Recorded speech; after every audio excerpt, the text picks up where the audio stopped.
DNA मित्रों, tariff को लेकर सुप्रीम कोर्ट में मिली सबसे बड़ी हार के बाद अमेरिका के राष्ट्रपति ट्रंप बौखलाए हुए हैं। इस बौखलाहट में वो उन देशों को धमकी दे रहे हैं जो टैरिफ पर उनकी शर्तों को मानने से इनकार कर रहे हैं। मित्रों, पहले ट्रंप ने सुप्रीम कोर्ट के फैसले को शर्मनाक बताया और जजों पर व्यक्तिगत हमले किए। अब ट्रंप उन देशों को चेतावनी दे रहे हैं जो सुप्रीम कोर्ट के फैसले को देखते हुए ट्रेड डील पर फिर से मंथन में जुटे हुए हैं। ट्रंप की बौखलाहट बढ़ने की एक बड़ी वजह यह भी है कि टैरिफ पर उन्हें हराने वाला एक हिंदुस्तानी है, जिनके बारे में हमने आपको डीएनए में विस्तार से बताया था। लेकिन अच्छी बात यह है मित्रों कि ट्रंप की नई धमकी के खिलाफ भी रणनीति तैयार हो रही है, और यह रणनीति तैयार करने वाला कोई और नहीं बल्कि भारतीय मूल के वकील नील कात्याल हैं। वही नील कात्याल जिन्होंने ट्रंप को टैरिफ के मुद्दे पर पहले निचली अदालत में मात दी और उसके बाद सुप्रीम कोर्ट में भी अपनी जोरदार दलीलों से ट्रंप को हारने पर मजबूर कर दिया। मित्रों, नील कात्याल ने अब एक और प्रण लिया है। उनका यह प्रण ट्रंप का गुस्सा भी बढ़ा सकता है और टेंशन भी। यह प्रण क्या है, अब इसे ध्यान से सुन लीजिए। डीएनए मित्रों, ट्रंप के टैरिफ को रद्द कराने के बाद अब नील कात्याल ने कंपनियों को रिफंड दिलवाने के लिए एक कानूनी टास्क फोर्स बनाया है। यह टास्क फोर्स उन व्यवसाय और आयातकों की मदद करेगा जिन्हें ट्रंप के लगाए गए टैरिफ की वजह से नुकसान झेलना पड़ा है।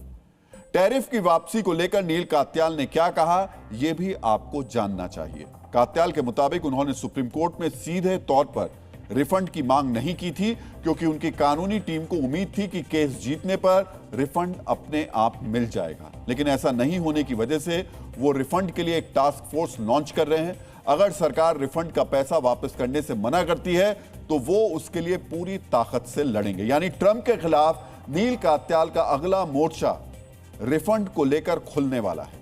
पिछले 10 महीने के दौरान अमेरिकी कंपनियों ने जो टैरिफ ट्रंप प्रशासन को दिया वो वापस दिलाने के लिए नील कात्याल कानूनी लड़ाई लड़ेंगे।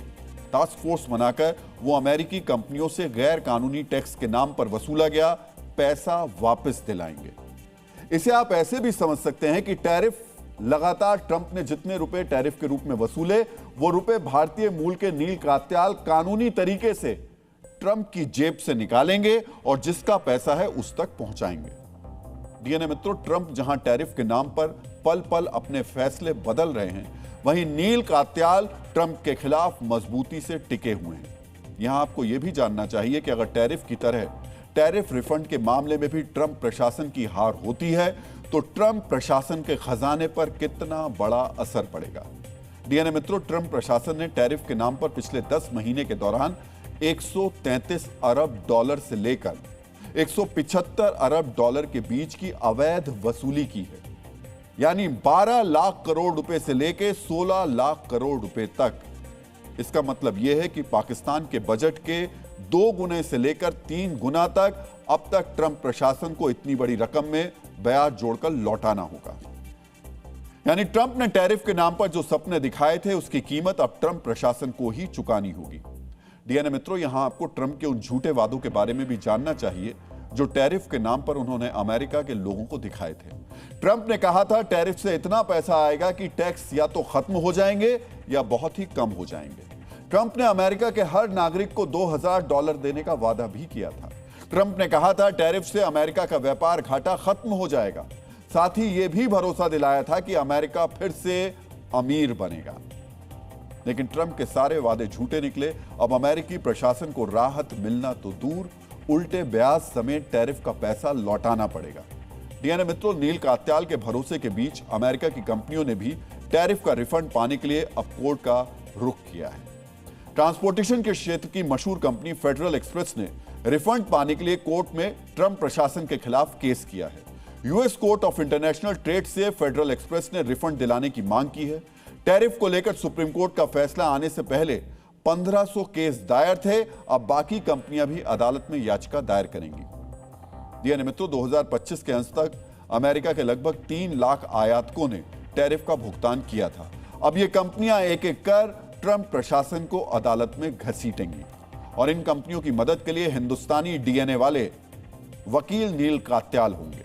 उन्होंने इन कंपनियों की मदद के लिए ही टास्क फोर्स बनाने का ऐलान किया है। टैरिफ के फैसलों की तरह रिफंड में भी समय लग सकता है, लेकिन यहां भी ट्रंप की हार तय है, क्योंकि जो टैरिफ अवैध है वो अमेरिकी सरकार अपने पास कैसे रख सकती है। डीएनए मित्रों, आचार्य चाणक्य ने मूर्ख राजा के बारे में स्पष्ट रूप से चेतावनी दी थी। उनके मुताबिक यदि राजा मूर्ख हो तो पूरे राज्य का नाश हो जाता है, वो खुद और प्रजा दोनों को बर्बाद कर देता है। आज के समय में चाणक्य की यह बात ट्रंप पर पूरी तरह लागू होती है। मित्रों, सुप्रीम कोर्ट के फैसले के बाद आज से ट्रंप के अवैध टैरिफ की वसूली बंद हो रही है, लेकिन इसके बावजूद ट्रंप टैरिफ के नाम पर दुनिया को डराने की कोशिश कर रहे हैं। वो कैसे धमका रहे हैं, अब ये देख लीजिए। उनकी भाषा, उनका लहजा, उनके अंदाज कैसे पल भर में बदल गए, इसे समझिए। ट्रंप ने ट्रुथ सोशल पर अपनी पोस्ट में कहा कि कोई भी देश जो सुप्रीम कोर्ट के इस बकवास फैसले की आड़ में हमारे साथ खेल खेलना चाहता है, उन्हें उससे कहीं ज्यादा टैरिफ झेलना पड़ेगा जिस पर सहमति बनी है। ट्रंप ने आगे यह भी लिखा कि उनके निशाने पर वो देश हैं जिन्होंने कई वर्षों और दशकों तक अमेरिका को धोखा दिया है। सोचिए, टैरिफ के नाम पर धोखा ट्रंप ने दुनिया को दिया, अमेरिका के लोगों को दिया, उनसे झूठे वादे किए, अमेरिका में महंगाई बढ़ाई, लेकिन कोर्ट में हारने के बाद भी उनकी सोच नहीं बदली है, उनका तरीका नहीं बदला है। वो समझ नहीं रहे या समझना नहीं चाहते हैं। डीएनए मित्रों, ट्रंप ने किसी देश का नाम नहीं लिया, लेकिन उनका संकेत साफ है। एक तरफ उनका इशारा भारत को लेकर है तो दूसरी तरफ यूरोपीय देशों को लेकर सुप्रीम कोर्ट के फैसले के बाद टैरिफ को लेकर के अभी भी अनिश्चितता बनी हुई है। इसी वजह से भारतीय ट्रेड डेलीगेशन का अमेरिका दौरा फिलहाल टल गया है। डीएनए मित्रों, ट्रंप चाहते हैं कि भारत ट्रेड डील की सभी शर्तों को स्वीकार करे, लेकिन जिस टैरिफ को गैर कानूनी ठहरा दिया गया उसके आधार पर कोई डील फाइनल कैसे हो सकती है।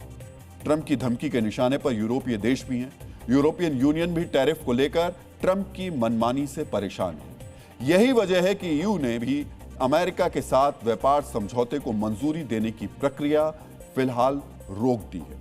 यूरोपीय यूनियन ने अमेरिका से कहा है कि वो पिछले साल हुए व्यापार समझौते का पालन करे। व्यापार समझौते के तहत यूरोपीय यूनियन के कुछ उत्पादों पर 0 टैरिफ लगाया गया था, लेकिन ट्रंप की तरफ से 15% टैरिफ के ऐलान के बाद यूरोपीय देश नाराज हैं। इसके बाद यूरोपीय यूनियन ने ट्रंप को 2 टूक सुनाते हुए कहा कि समझौते से वो पीछे नहीं हटें।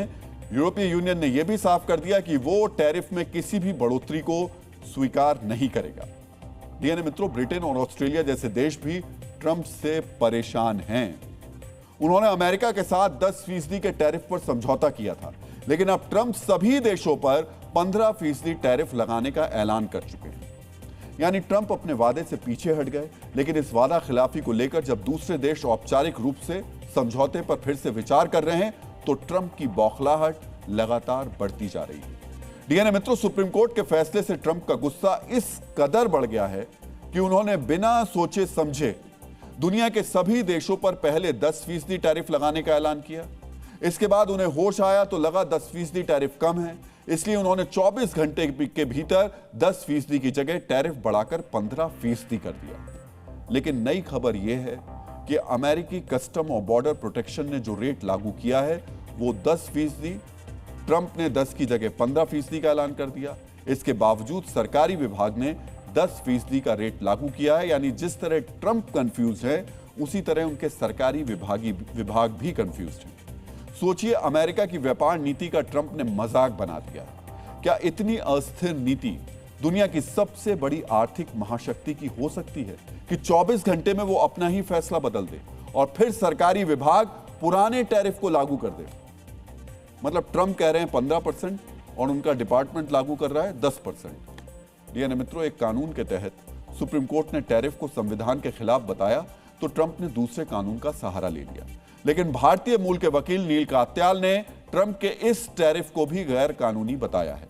नील कात्याल के मुताबिक टैरिफ पर सुनवाई के दौरान अमेरिका के न्याय विभाग ने 1974 के ट्रेड एक्ट की धारा 122 के तहत टैरिफ लगाने का विरोध किया था, लेकिन अब उसी धारा 122 का इस्तेमाल करके 15% टैरिफ लगा दिया है।